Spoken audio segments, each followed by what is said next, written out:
So, have you ever noticed that you can spend, I don't know, 8 solid hours dreaming of the exact moment you get to sit alone in a quiet house? Oh, definitely. Just counting down the minutes until you can finally decompress. Right. But then within 5 minutes of actually getting there, you're pacing the kitchen feeling like you've done something wrong. Yeah, it's like a sudden shift. Exactly. You Hmm. drop your keys, the door clicks shut, and the peace you were craving suddenly just feels, well, heavy. You pick up your phone, you look for a distraction, and you feel this creeping sense of unease. It's a very universal, very uncomfortable feeling. It really is. So today, we are looking at the hidden mechanics of why true silence often feels less like relaxation and more like a guilty verdict. Hmm. We're diving into a concept from a brilliant piece called The Room That Was Never Grading You. And if you are a curious learner who occasionally struggles with that transition, moving from a busy workday to a quiet evening without feeling that bizarre buzzing anxiety, then this deep dive is absolutely built for you. Okay, let's unpack this. What is our mission here today? Well, our mission today is to figure out what is actually happening in our brains during that transition. We are going to unpack the hidden psychology of solitude. We want to understand why the quiet makes us feel judged, and more importantly, explore a completely different way to inhabit our own minds. Which is huge. Right. And I think it is crucial to state right up front that this is not another conversation about introversion versus extroversion. Oh, good, because we've all heard that a million times. Exactly. It is not about whether you recharge in crowds or in a quiet cabin in the woods. It goes so much deeper than personality types. We Okay. are looking at the fundamental mechanics of how we validate our own existence minute by minute. Okay, so let's establish the reality most of us are living in right now. Yeah. The premise here is that every single one of us carries around an internal room in our minds. Right. An internal space. Yeah. And for most of our lives, we operate under the assumption that this room only has two possible settings. Setting number one, the room is full of someone else. Mhm. And setting number two, the room is completely empty.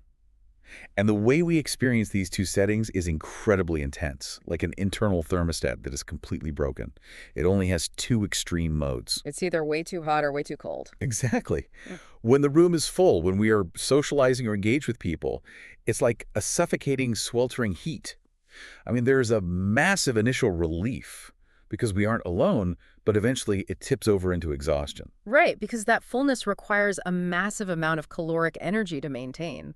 The phrase the author uses for this is being managed rather than met. Oh, being managed rather than met. I love that phrasing. It's so accurate, isn't it? That perfectly captures the exhaustion of prolonged social interaction when you are relying on it for your internal stability.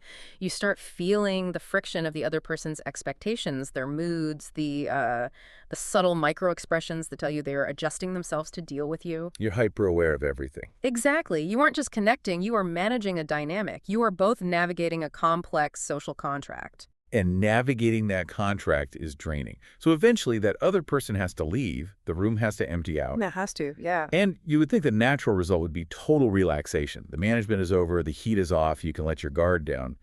But it doesn't feel like rest. No, not at all. It plunges you into a freezing, isolated cold. The quiet feels like you've been left alone with a verdict. You are just bouncing between this overwhelming heat of managing other people and the freezing isolation of feeling judged by the silence. There was just no comfortable room temperature. And this is where we have to fundamentally re-examine our assumptions. Because the instinct is to think, well, the room is empty, therefore the emptiness itself is making me feel bad. Right. We blame the silence. Or we think, that person left and their absence is what feels like a judgment. But what's fascinating here is that the verdict you feel when you are alone is not coming from the room itself. And it certainly isn't coming from the person who just walked out the door. Okay, then where's it coming from? The reality is that there has been a third party, a judge, sitting in that room the entire time. Wow. Okay, that is the concept that completely shifts the architecture of our internal world. The judge never leaves. Exactly. The judge is relentless, and it grades every single version of you that walks through that internal room. So it's always watching. Always. When you are with people, it grades your performance with them. Are you being charming enough? Are you useful? Are you overstaying your welcome? Oh, I know that feeling all too well. Right. And then when they leave, it grades your ability to be alone. It even grades the version of you that actually manages to like itself for a random Tuesday afternoon. Wait, what do you mean by that? Well, have you ever had a moment where you feel a brief wave of self-acceptance and then suddenly it curdles into restlessness and undirected anger? Oh, yeah, like you feel good for a second, and then you feel guilty for feeling good while not being productive. Exactly. That is the judge stepping in. It simply changes what it is grading based on who is in the room. Okay, let's dig into the why of this. Why do we have this relentless judge in our heads? Because if I am putting myself in the listener's shoes right now, I have to ask a pushing question. Sure. Good. If I get restless or bored, the absolute second I am left alone, if I feel that humming static, doesn't that just mean I am fundamentally failing at solitude? Or couldn't I just say, hey, I'm a natural extrovert, my brain just needs people, end of story? Yeah. It feels like a personal failure when you can't just sit peacefully on a couch. It feels like a failure because we view that restlessness as a grade, like an F in solitude. But that is the exact trap we need to dismantle. Boredom and restlessness are not proof that solitude doesn't work for you. Okay, then what are they? Think about human evolution for a second. Historically, we are hypersocial creatures. For thousands of years, being separated from the tribe meant literal death. You couldn't survive alone. Right, you get eaten by a tiger or something. Exactly. So our brains developed a highly sensitive threat detection system to ensure we stayed connected, useful, and wanted by the group. That threat detection system is the judge. Oh, I see. In the modern world, when you are perfectly safe sitting alone on your couch, that primitive system misfires. It interprets the quiet as isolation and isolation as danger. So the restlessness is actually a mechanical issue. We are talking about an engine that stalls because it was built to run on being wanted. Precisely. It's an engine that was built to run on being wanted, suddenly asked to run on nothing but itself and stalling.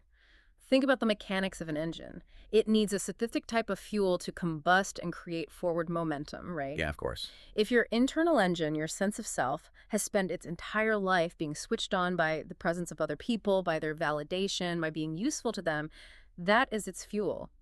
When you are suddenly alone, that fuel line is cut. So it just chokes out. Exactly. The engine doesn't know how to run on the quiet.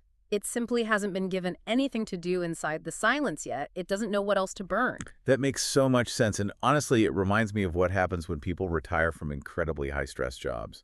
You see this all the time. Oh, absolutely. They suddenly have all this peace, a totally empty calendar. But their nervous system is so accustomed to running on the high-octane fuel of cortisol and deadlines that they actually start picking fights with their spouse just to feel the engine turnover. That is a perfect analogy.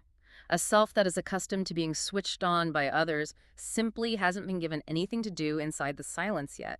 It is not a character flaw. It is just an engine stalling because you changed the fuel type without adjusting the machinery. And if we look at our modern environment, it is basically a factory designed to pump that specific fuel. Oh, completely. I mean, we have algorithms and social media feeding us a constant artificial drip of being wanted right in our pockets. Yeah. We're constantly monitoring our likes, our emails, our notifications. We're running high-octane validation fuel 24/7. It's exhausting just thinking about it. Right. So when you put your phone down and sit in the quiet, the silence is actually jarring. No wonder we avoid being alone. Better the exhausting weather of other people than the flat, humming static of sitting with that judge. And that perfectly explains the danger of avoidance. Avoidance is an incredibly logical survival strategy in the short term. If your choices are sitting in a room with a stalling engine and a primitive threat detector handing down verdicts, or going out and dealing with the exhausting weather of other people, you are going to choose the people every time. Yeah, every single time. The weather of other people might be a hurricane and you might be managing rather than meeting, but at least it drowns out the judge. At least the engine has something to burn. It's the lesser of two evils. Mm. But avoidance has a ceiling, right? You cannot outrun this dynamic forever. You absolutely cannot. Eventually, you hit a Friday night where everyone is busy. There's a weekend where the plans fall through, your phone battery dies on a long train ride. The absolute nightmare scenario. Exactly. There is simply no one left, physically or digitally, to distract the judge. And when you hit that ceiling, everything that you postponed arrives all at once. It is a massive crash. A crash where months of unspent verdicts land in a single sitting. Yes. All the judgment you avoided by staying constantly busy suddenly cashes out at once. And I want to reassure you as the listener that this is not a character flaw. It is simply the reality of someone whose sense of being okay was built to require an external witness. I think anyone listening can relate to that crash. Yep. That feeling of a quiet Sunday afternoon hitting you like a ton of bricks where you just feel profoundly heavy and judged by your own mind for absolutely no logical reason. So common. But if we know the binary of the full room and the empty room is broken, and we know this crash of avoidance is inevitable, um, where am I supposed to go? Is there a safe zone? Because a natural instinct is to think, okay, I just need to find the perfect balance. I need exactly 4 hours of socializing and 2 hours of alone time. And if I balance it perfectly, the judge will leave me alone. But trying to balance the two is just negotiating with the judge. You are still letting the judge set the Oh, terms. that's true. The actual way through is not choosing more carefully between closeness and solitude. The solution is building what we can call a third room. Okay, here's where it gets really interesting. The third room. Right. We have the room full of someone else and we have the empty room. The third room is neither of those things. The third room is occupied. Let's really drill down into what an occupied room means, because the phrase implies that someone is living in it, doing something in it. It does. It means a self with something actually in its hands. A craft, a curiosity, a body in motion, or a question worth chewing on. So this isn't just about picking up a hobby to distract yourself from the judge, like turning up the TV to drown out a noise. No, it's very different, and that is a crucial distinction to make. It's why knitting a sweater won't work if you are just doing it as a distraction. It cannot be a superficial attempt to ignore the judge. Right. If you are doing a crossword puzzle while constantly checking the clock and monitoring your own anxiety, you aren't occupying the room. You are just pacing inside of it with a pencil. That is a perfect way to put it, yes. So what is the difference between distraction and true absorption? It comes down to performance. When you are truly absorbed in a craft, or moving your body, or deep into a genuine curiosity, something structural changes in the brain. The performance stops. I mean, you stop trying to look busy. More than that, you aren't performing for an audience of other people, and crucially, you are not even performing for yourself. Your cognitive resources are entirely allocated to the task at hand. And because there is no performance happening, the judge has absolutely nothing left to grade. Oh, wow. The judge thrives on you monitoring yourself. When you lose yourself in an activity, the judge is starved of material. Starving the judge by simply being engaged with the world. That is such a powerful framework. The moment the performance drops and the judge goes quiet is the exact moment boredom stops being a verdict. It stops being an effing solitude. Yes. Instead, that boredom transforms into the beginning of an actual relationship with being alive. You are no longer waiting for life to grade you. You are just living it. Exactly. It is a profound shift from a passive state of waiting for validation to an active state of engagement. You are finally giving that engine something else to burn. Instead of burning the fuel of being wanted, it is burning the fuel of curiosity, of creation, of physical presence. You are generating your own heat. Which brings us to a fascinating ripple effect. If you can learn to generate your own heat and you build this third occupied room, it fundamentally changes what closeness with other people can be. It alters the entire physics of your relationships, yes. Think about how we usually operate when our internal room is empty. We feel the judge, we feel the cold, so we reach out to another person out of sheer desperation. We are reaching for them to fill a void. Exactly. To turn the heat back on, to drown out the static. We are essentially using them as a utility. Like asking them to be our furnace. Exactly. But a person who has somewhere occupied to stand, a person who has built that third room, does not reach for another person out of desperation to fill a void.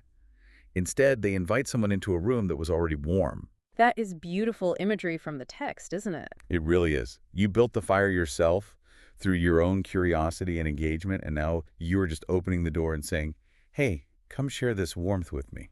And if we connect this to the bigger picture, it changes the very definition of love. We can analyze this as two distinct types of love. Love that needs a verdict and love that doesn't. Okay, break that down for us. Love that needs a verdict is incredibly fragile because it is still operating in that exhausting binary. It is constantly monitoring the other person. It flinches every time the weather changes, and it reads every single silence as a sentence being handed down. Oh, I have been there. Yeah. If your partner is quiet in the car, the love that needs a verdict panics. It assumes the quiet means you failed, that the judge has banged the gavel. Yes. It takes everything personally. But a love that doesn't need a verdict. It's amazing to think about the alternative. It can survive an ordinary, unremarkable, even irritating afternoon. Why? Because the afternoon was never a trial, it's just an afternoon. We demand that every interaction with a partner or a friend be irrefutable proof that we are okay, that we are loved, that we are succeeding. When you have an occupied room, an irritating afternoon doesn't mean your existence is flawed. It removes the existential stakes from ordinary social friction. When your sense of being okay is generated internally, when you are the one keeping the room warm, you allow other people to just be human. They can be tired, they can be quiet, they can be irritating, and it doesn't threaten your core stability. You are no longer asking them to manage your internal judge. So we've gone from the busy workday to the empty room. We've unmasked the judge, we've stalled the engine, and we've explored building the third occupied room. So what does this all mean for you, the listener, today? Well, I think the most vital thing to emphasize is patience. Nobody gets this right immediately. You cannot furnish an occupied room in a week. Right. It's not a quick fix. Not at all. That internal judge took years, probably decades, to move in and set up its courtroom in your mind. It is deeply entrenched in your neural pathways. It will not be talked out of its chair in a single conversation. It's not an intellectual exercise where you just flip a switch and say, okay, I'm absorbed now. Right. You can't just logically explain to it that you are reading a book now, so it should pack up and leave. The process is incremental. Step by step. Exactly. Every single time you choose to pick up an absorbing curiosity, whether it is a craft, a walk, a deep dive into a new topic, instead of sitting there waiting for a verdict, the room gets a little more lived in. And eventually there will be enough life in that room that nobody has to stand trial just to exist in their own mind. That is such a relieving thought. And I want to sign off by leaving you with one final thought to chew on today, something that builds on everything we've just discussed. Okay, let's hear it. We know the text tells us the engine stalls because it was built to run on being wanted and hasn't been taught what else to burn. But what if the judge itself isn't actually a malicious enemy? What if the internal judge is just a placeholder that you unconsciously created when you were very, very young? Oh, that's a fascinating perspective. Right. Think about it. As children, our survival literally depends on being wanted by the adults around us.